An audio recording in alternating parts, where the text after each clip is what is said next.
Pauta de análisis. Bien, momento de conocer opinión de expertos. Son nuestros columnistas de hoy. Eugenio Guzmán, decano de Gobierno de la Universidad del Desarrollo, a quien tenemos no en línea, sino que también lo veo aquí. ¿Cómo está Eugenio? Ahí, con corbata, ya está listo para regresar a clase y todo. Carlos? Hola, qué gusto verte, Eugenio. Y también Carlos Ominami, director de Chile 21, que cada jueves tengo que preguntarle dónde está, porque siempre está, me ha salido de París, de España la semana pasada, ¿y ahora de dónde? De Bogotá. De Bogotá. Bogotá, a las 6:30 de la mañana. Oh, se pasó. Así que, pero un lujo, Carlos Ominami, que en todos los cambios horarios nos ha seguido respondiendo. Así que, fantástico. Oiga, ayer entrevistaba a Camila Vallejo, la vocera de gobierno, y decía, esperemos poder romper con este paradigma de que lo que no se hizo en 2 años no se va a poder hacer. Esa era su primera frase. Y eso en referencia, por supuesto, a los proyectos que quieren sacar adelante y que tienen la tarea súper difícil desde ahora de marzo, desde este lunes en adelante, digámoslo así, allí en el Congreso.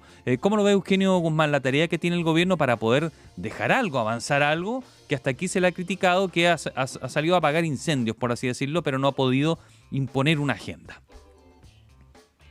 Mira, bueno, primero agradecer la invitación, saludar a mi amigo Carlos, ya, por supuesto, saludar. Hola.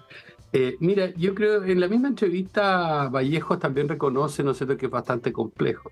Y efectivamente lo es, pero yo creo que el gran problema en todas estas cosas, en todos estos procesos, es que muchas veces se lleva a cabo, no digo en todo lo que ha sido hasta ahora, pero sí en general, como la lógica y la psicología detrás de esto, es que se propone una idea y se lleva al Congreso antes que exista el suficiente consenso. Y creo que, o al menos, digamos así, la holgura suficiente para ser aprobado. Y como eso no ocurre, ¿cuál es el resultado final? Que tú tienes 2, 3, 4, incluso de un periodo presidencial a otro, tienes proyectos ahí dando vueltas. Y eso tiene un efecto psicológico bastante complejo dentro de la gente, dentro de la población. Nuevamente no resultó esto. ¿Y quiénes son los culpables? Bueno, son todos, ¿no? La gente no identifica a este grupo, o a este otro, o a este u otro individuo. Y entonces eso hace, ¿no es cierto?, genera un desprestigio importante de la política. Ahora bien, respecto de estos 2 años, si en estos 2 años es posible, bueno, Vallejo misma también lo dice, o sea, hay elecciones municipales, gobernadores, consejeros regionales, concejales, ¿cierto? Y después una presidencial, con senadores, diputados y... ¿Qué es lo que le pasa a todos los gobiernos? Por eso dicen que si no lo hiciste los 2 primeros años, los otros 2 se vuelven muy difíciles. Y ella dice que por eso que van a intentar romper el paradigma, porque después a otra cosa mariposa, como dice, ¿no? Estamos todos hablando de elecciones, candidaturas, etcétera, ¿no? Eso ya, a pesar de que la política te puede ordenar y ordena a los grupos, las coaliciones, las ordena en relación o teniendo como propósito las elecciones mismas. Yo lo veo difícil. Ahora es un deseo. Está bien, vamos a ver qué capacidad de negociación tiene de entregar esto, aquello, cuáles son las monedas de cambio. Y bueno, veremos qué ocurre. Carlos Ominami, reforma previsional, pacto fiscal, ley corta y SAPRE, eso como para entrar nomás a marzo, es lo que tiene que tratar de sacar adelante el gobierno. ¿Cómo ve ese escenario en relación al anhelo de la vocera de gobierno? Bueno, a mí me parece que la vocera plantea un tema que es bien relevante, que es salir de lo que ha sido una cierta tendencia, es una tendencia más bien normal en los gobiernos, en el sentido de que en la medida en que se va acercando los plazos, se van estrechando los tiempos, las cosas van siendo más difíciles para los gobiernos y que normalmente son más productivos la primera mitad que la segunda mitad. Yo creo que eso es un hecho de la causa. Bien. Ahora, yo comparto con la ministra de que ojalá se pueda romper ese paradigma y que se puedan generar condiciones para resolver justamente las 3 cuestiones que tú planteas, Gerardo. Avanzar en pensiones, avanzar en los temas tributarios y avanzar también en la resolución de la crisis de las ISAPRES. Yo esperaría que con todo lo que ha ocurrido durante el último tiempo, con todo lo que se dijo, por ejemplo, a propósito de la muerte del presidente Piñera, cómo se destacó con razón su capacidad para generar acuerdos, que la vuelta de la actividad política en marzo venga con una lógica distinta. O sea, en principio, yo estoy que decirlo con franqueza, en principio, la oposición va a tener pocos incentivos para llegar a acuerdos, porque estamos entrando en un periodo electoral. Elección, Como bien decía Eugenio, en 20 meses se tiene que resolver todo, en 20 meses. Hay que elegir concejales, alcaldes, gobernadores regionales, diputados, senadores y presidente de la República. Eso en los próximos 20 meses. Entonces, ahora yo esperaría que pudiera haber una especie como de cambio de switch también, y que finalmente la disputa política se hiciera por ver quién es capaz de resolver los problemas que está planteado la ciudadanía, y que la oposición pueda salir de esta lógica que gana obstruyendo, gana evitando que el gobierno pueda sacar adelante su reforma.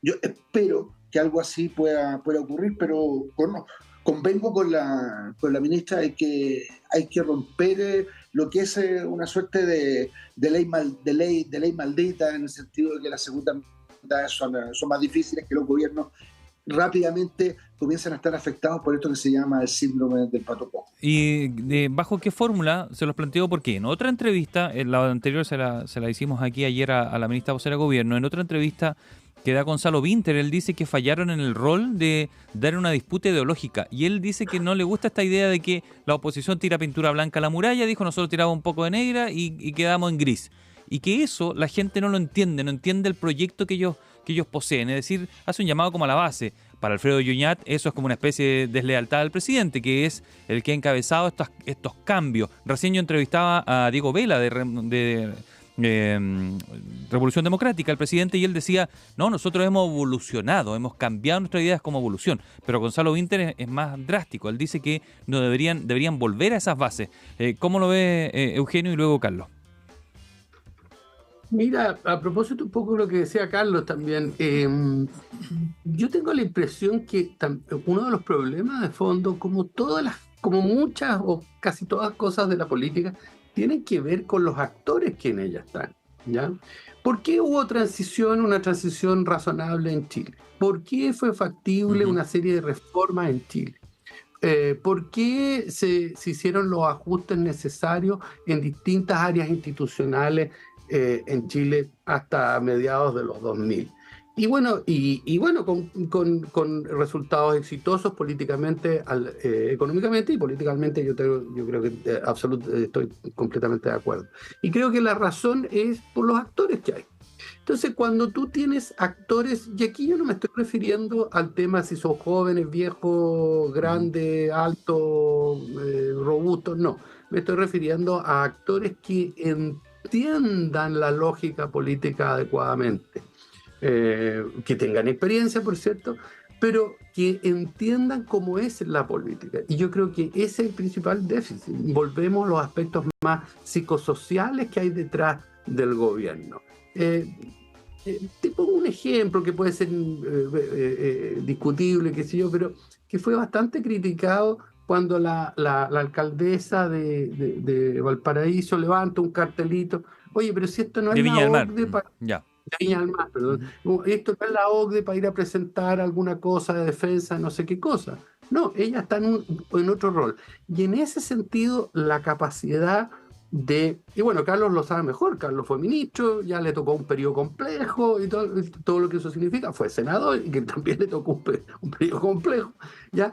Todo eso significa que tú vas cambiando de roles, tiene que ver con la capacidad de adaptarse. Entonces, cuando Vinter dice, no, tenemos que volver a las bases ideológicas, tenemos que crear... No, señor, sí, puede ser cierto, pero el tema tiene que ver con las formas como tú enfrentas la plasticidad para avanzar en determinados procesos. ¿Qué significa? Que significa que tú retrocedes, avanzas, etcétera, que acuerdas. Quizás la palabra negociación es muy, tal vez, basta o muy prosaica usarla aquí, pero usemos la palabra llegar a acuerdo. Yo creo que ese es el principal. Carlos Minami. Mira, yo creo que hay que aquí, bueno, partir del reconocimiento de una gran anormalidad. No es normal que un gobierno que entra con un presidente que es electo con 54, 55% de los votos, no tenga las condiciones en el Parlamento para poder sacar una parte importante de su programa. No puede sacar el conjunto del programa. Yo siempre he citado el caso de lo que decía el presidente Mitterrand, cuando le preguntaban, bueno, ¿pero qué pasa con su programa, con el 100% de su programa? Él decía, mire, vamos a aplicar el 100% del programa cuando tengamos el 100% de los votos. Pero bueno, yo creo que hay una normalidad y paso el aviso, yo espero que haya una discusión este año sobre reformas políticas y se pueda subsanar este problema. Creo que una idea inteligente es la de que la elección parlamentaria sea posterior a la primera vuelta presidencial, de manera que la gente sepa exactamente y el presidente electo ¿A quién le va a elegir el Parlamento, no? ¿Para quién va a ser? Quien tenga por el resultado de la primera vuelta tenga una opción grande de ser electo en segunda vuelta, en la medida en que hay segunda vuelta, tenga también la posibilidad de que la mayoría presidencial coincida con la mayoría parlamentaria. Dejo planteado eso. Ahora, yo estoy de acuerdo con Eugenio, creo que aquí se va a requerir de parte del gobierno mucho talento, mucho talento, y también una mirada distinta a lo que es el funcionamiento de la política. Yo creo que aquí se ha pagado un costo altísimo por esta idea de que la negociación es algo pecaminoso. El tema de la cocina creo que hizo estragos, porque de lo que se trataba desde el primer momento era generar acuerdos. Claro. Era el gobierno tuvo, eso hay que decirlo también, el gobierno tuvo una ligera mayoría al inicio de su gestión. Había una ligera mayoría en la Cámara de Diputados y había también una ligera mayoría en el Senado, pero creo que la falta de convicción respecto de la necesidad de generar acuerdos fue lo que jugó una mala pasada. Y estamos hoy día en un momento bien delicado, porque es cierto que lo que tiene para mostrar hoy día el gobierno respecto de su primera mitad son realizaciones modestas y sus grandes reformas tributarias, pensiones, salud, siguen como tareas pendientes. Entonces, yo no sé, creo que aquí va a haber un gran desafío al talento de Álvaro Elizalde como ministro que lleva las relaciones con el Parlamento, a los ministros que están jugando un rol muy importante, y en eso creo que no se puede desconocer que el aporte del mundo socialismo democrático está siendo fundamental. Son finalmente los ministros que pueden, creo yo, y lo digo sin chauvinismo, pero creo que son los ministros que pueden, por la experiencia, por el talento, además también por la propia visión, por la propia imagen del socialismo democrático en el país, tienen mejores condiciones como para poder persuadir a la oposición. No, ninguno del Frente Amplio me mencionó a Carlos Minami. Yo creo que francamente, y esto es una realidad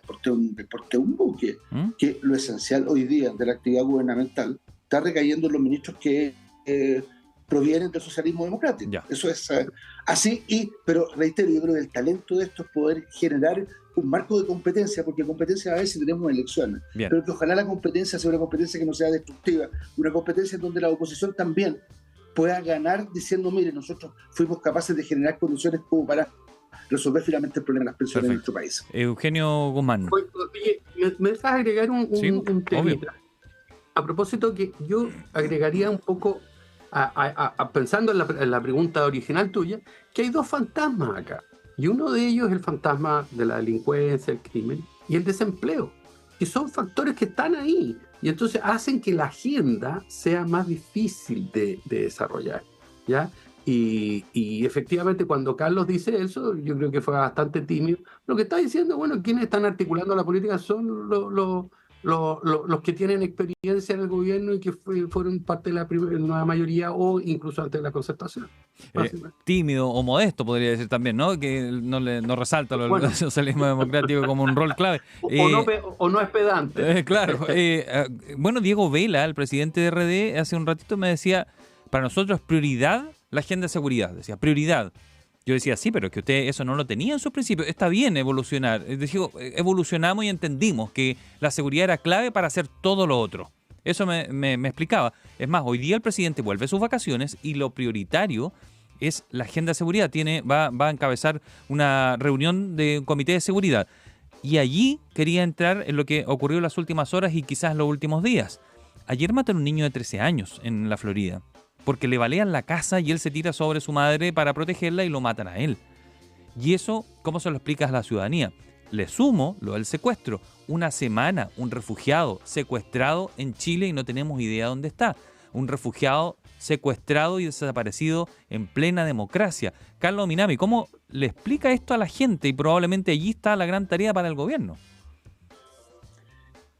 Ser bien franco, no es fácil de explicar. Hay una crisis de seguridad, hay una crisis de inseguridad en el país, en todas las principales ciudades de Chile, pero digámoslo también, en todas las principales ciudades de América Latina, el problema de la inseguridad está siendo la gran prioridad de la gente. Yo creo que en esto el mundo progresista tiene que cambiar muy radicalmente de enfoque. Tenemos que salir de un cierto buenismo, de la idea de que finalmente la delincuencia tiene mucho que ver con la pobreza. Yo creo que no, hoy día la delincuencia tiene que ver con otras cosas. Tiene que ver con el narcotráfico, tiene que ver con esta idea de poder tener prestigio, de enriquecerse rápidamente, y desde ese punto de vista creo que es fundamental tener una actitud. No es un tema de mano dura, es un tema de mano justa y de mano firme. Yo creo que el gobierno en esto ha venido cambiando y rápido. Me parece que la ministra Toá es una ministra que tiene total convicción de que el tema de la seguridad es muy fundamental en un país donde la inseguridad está establecida. Finalmente es un país que tiene su convivencia muy perturbada. Cualquier derecho social queda un tanto anulado si la gente no puede vivir en condiciones mínimas de seguridad. Entonces, yo creo que es fundamental, ha sido fundamental este cambio de enfoque que ha tenido el gobierno. Creo que el presidente tiene también conciencia de que esta es la prioridad dentro de las prioridades. Y sí, lo que sí hay que decir también, tenemos un problema con las policías, tenemos un problema con la capacidad de inteligencia, por ejemplo. No es normal que maten a un niño de 13 años en la Florida, no es normal que secuestren a alguien que está bajo el amparo del Estado de Chile por su condición de refugiado político, que lleve una semana secuestrado sin que sea encontrado. Ahora, digamos también que esto tampoco es una novedad, no es exactamente una novedad. Estaba mirando, Christian Edwards estuvo el año 91 secuestrado durante 4 meses. Entonces, digamos también que los problemas de inteligencia son problemas que venimos arrastrando desde hace mucho tiempo. Yo creo que el gobierno hace bien en decir, mire, consideremos todas las opciones. Hay avance en esto, pero tampoco se puede hacer una investigación por la televisión o por los diarios. Creo que el sigilo y la confidencialidad en esto es evidente para los efectos de poder tener un resultado que sea útil. Yo espero que tengamos este resultado, y reconozco que hay un problema serio de inseguridad, que ha habido debilidad en el tratamiento de la delincuencia, que ha habido un problema de incomprensión de la delincuencia, y que tampoco es normal que una persona que está gozando de la condición de refugiado político pueda estar secuestrada durante una semana y el país no sepa exactamente qué es lo que está ocurriendo. Eugenio Guzmán. Yo creo que un sector, en primer lugar, yo creo que, es bueno, digámoslo así, perdona la repetición, que haya ese reconocimiento respecto de un problema que no se consideró originalmente. Eso en primer lugar. Está bien. Pero, por otro lado, es bastante sorpresivo que uno señale eso cuando no solamente un sector de la centro-derecha, sino que también de la centro-izquierda ha reconocido hace bastante tiempo que es un problema. O sea, si la centro-izquierda probablemente hace 15 años atrás, probablemente el tema de seguridad no era considerado, pero en los últimos 15 años sí ha estado en parte de su agenda. Entonces, desde ese punto de vista, me parece que ya está bien ese mea culpa, pero no podemos estar todo el tiempo con mea culpa, porque claro, estaban los antecedentes, estaban los datos. Lo segundo es que yo concuerdo con Carlos que hay un problema más complejo, porque siempre en todas estas cosas, hagamos una ley, la ley esto, lo otro, cuando estos son problemas de gestión. Hay muchos probablemente hay temas de ajuste en la legalidad, en la regulación o como le quieras llamar, pero también tiene que ver con gestión, ya con los sistemas que tenemos de gestión. Tiene que ver con recursos, sí, pero hay mucho de gestión. Y yo creo que el desafío que se ha ido consiguiendo, pero parcialmente, es ese gran proceso de coordinación en toda la línea, desde el poder del sistema judicial hasta el sistema, ¿no es cierto?, todas las fórmulas preventivas y pasando por las fórmulas represivas. En consideración de este fenómeno nuevo, no nuevo, en Chile, de este narcopoder, que es mucho más complejo. Ya no se trata del narcotráfico, el microtráfico, sino que se llama narcopoder. O sea, gente con capacidad de dominio de áreas, ¿ya? Y lo cual uno tiene que romperlo precisamente para dar una señal muy poderosa.